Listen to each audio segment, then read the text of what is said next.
প্রশ্ন, মুমিনের কলব আল্লাহ থাকে এই কথাটুকুর ভিত্তি কি? উত্তর, কথাটি ভিত্তিহীন, মগজপ্রসূত, বানোয়াট ও মিথ্যা। এর সপক্ষে একটি আয়াত বা সহি হাদিস নেই। আছে জনকথিত বুজুর্গানের উক্তি, মুমিনের কলব আল্লাহর আরশ। সাবধান, আরবি হলেই কোরআন হাদিস হয় না। মনে রাখবেন, দ্বীনের ব্যাপারে কোরআন সুন্নাহ ব্যতীত হুজুরের কথা মূল্যহীন, অচল।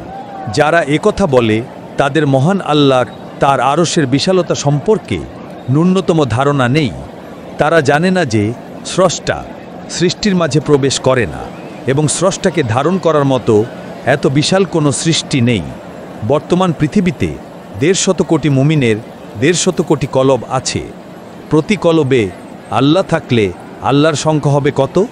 যদি বলা হয় মুমিনের কলব আয়নার মতো, তাহলে বলবো আয়না তো ব্যক্তি থাকে না, ব্যক্তির প্রতিচ্ছবি থাকে। ব্যক্তি থাকার জায়গা আয়না ব্যতীত অপর একটি স্থানে। তবে এ কথা সত্য যে মুমিনের কলবে আল্লাহর প্রতি ভালোবাসা আর আনুগত্য বর্ষতা শিকারের অদম্য মোহ স্পৃহা থাকে।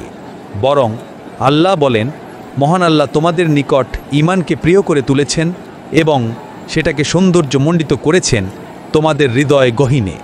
সূরা আল হুজুরাত আয়াত নম্বর 7।